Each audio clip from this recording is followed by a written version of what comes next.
Bonjour à tous, c'est Claudia, hypnopraticienne. J'espère que vous allez tous bien. Pourquoi je rencontre beaucoup de personnes qui abusent de ma bonté? Pourquoi j'ai des relations si toxiques? C'est la question qui revient le plus souvent peut-être chez les HS, avec qui je travaille en tout cas. Je dirais qu'il y a plusieurs facteurs qui pourraient expliquer le fait que les hypersensibles rencontrent souvent des difficultés relationnelles.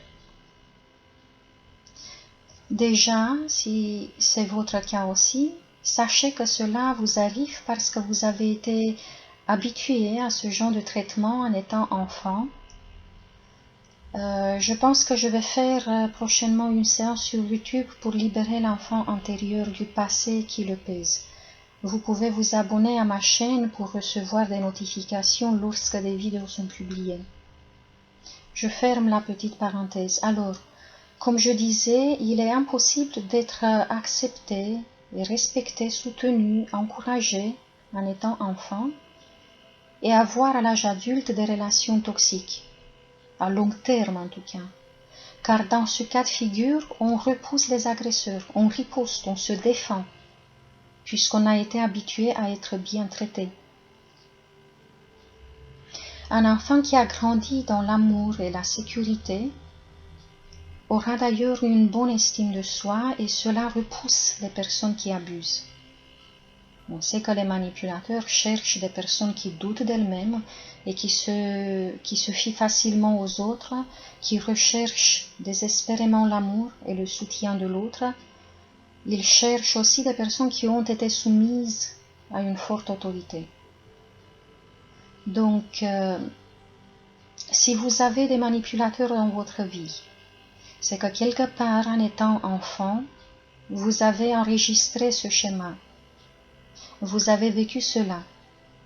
Et vous avez pensé que c'était normal, que c'est ce qui arrive, que les relations sont compliquées, voire difficiles à l'extrême. Par contre, je peux vous assurer, c'est un schéma qui peut être changé. Pas de souci. Je reviens au sujet. Pourquoi avons-nous des relations toxiques? Là, il y a un autre élément qui rentre en jeu. C'est le côté énergétique.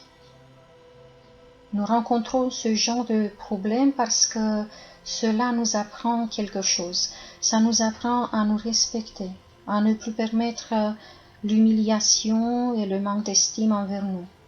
Ça nous apprend à nous reconnaître et nous accepter tel que l'on est.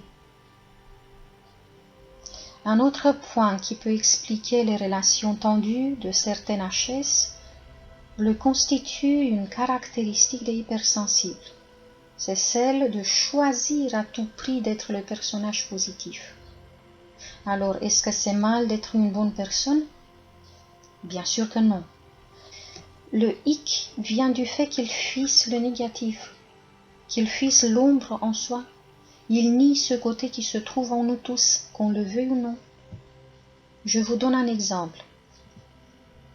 J'ai eu cette semaine-ci une fille en séance et elle n'est pas la seule dans cette situation, qui a vécu tellement de malheur qu'elle m'a dit amèrement avoir fait le plein pour des vies entières. Elle craint son père même à l'âge adulte. Elle défend sa mère avec force et conviction. Elle défend aussi son conjoint. Et elle est sûre que c'est elle le problème de tous les pépins de la famille. En l'écoutant, on comprend en fait que sa maman a été l'enfant et elle le parent. Car cette mère a plongé dans la dépression et n'a jamais pris soin de sa fille. Ma cliente se faisait souvent agresser ou insulter par le papa, le grand frère, le grand-père, mais sa maman ne l'a jamais défendue. Alors, même si la mère ne l'a pas agressée aussi, son comportement est sans doute toxique. Parce que l'indifférence est toxique. C'est un schéma qu'on enregistre en étant enfant et on reproduit sans arrêt cette expérience tout au long de notre vie, si on ne sait plus d'où ça vient. Et si on ne fait rien surtout. Son conjoint était aussi indifférent et la rabaissait constamment. À la maison, sa voix ne s'entendait pas. Les enfants ne l'écoutaient pas, etc. Quelle était sa réaction face à cela? Eh bien, elle était convaincue que sa personnalité, sa façon d'être sont impossibles à tolérer et que ça agace les autres en permanence. Maintenant, elle apprend à imposer calmement des limites et de la voir comme ça fait chaud au cœur. Mais c'est pas sans effort pour elle, parce qu'elle a été habituée de rendre service à tous, à être là pour eux, même si on l'a brusquée sans arrêt. Elle voulait à tout prix les entendre dire qu'elle était quelqu'un de bien, qu'elle était une bonne personne. D'ailleurs, ma cliente répétait souvent, je ne pourrais jamais faire du mal à quelqu'un, je ne pourrais jamais me venger. Je suis comme ça, j'aime faire du bien, j'ai toujours fait du bien, je n'arrive pas à comprendre ceux qui font les autres souffrir. C'est là que je veux en venir. Nous avons tous connu ce sentiment, mais les HS peut-être plus que les autres. Vous savez quand vous rendez service à quelqu'un et que cette personne ne montre aucune reconnaissance. Ça arrive même qu'elle vous critique ou qu'elle vous fasse du mal. Qu'est-ce qui se passe, on se dit? C'est le monde à l'envers, c'est quand même pas possible que les gens soient aussi horribles. Eh bien, c'est la sidération des HS. Tous ceux avec qui j'ai travaillé sont blessés par le manque de reconnaissance des gens. Et j'ai vécu ça moi aussi. Je vais vous rappeler quelque chose. Nous sommes dans un monde dual. Et nous contenons en nous tous les opposés. Je sais que beaucoup d'entre vous, peut-être tous, avez choisi d'avoir une influence positive dans la vie des autres. Vous montrez votre bon cœur, peut-être un peu trop facilement. Vous avez fait beaucoup de bien autour de vous sans avoir ou sans attendre une récompense. Mais en faisant l'effort de faire que du bien pour prouver, ou vous prouvez à vous-même, que vous êtes une bonne personne, vous niez une part de votre être. Surtout lorsque vous dites « je ne pourrai jamais être aussi méchant, aussi ingrate, aussi sans cœur », vous niez farouchement une part de vous. Oui, vous avez choisi d'aider, d'avoir une empreinte positive sur ce monde, de faire du bien. Mais vous avez aussi l'ombre en vous. Nous sommes tous bons et mauvais à la fois. Ça dépend juste du choix qu'on fait quand on s'exprime, quand on agit. Je peux être une sorcière, je suis consciente de cette facette en moi, mais je choisis quand même d'agir à partir de ma facette bienveillante. Tant que j'ai nié que je pouvais aussi être méchante, j'ai rencontré beaucoup de narcissiques qui m'ont montré en miroir cette part de moi que je ne voulais absolument pas voir. Quand j'ai compris et que j'ai accepté, ces expériences se sont arrêtées. Ça ne veut pas dire que j'utilise ces facettes sombres de moi. J'aime autant laisser une empreinte positive.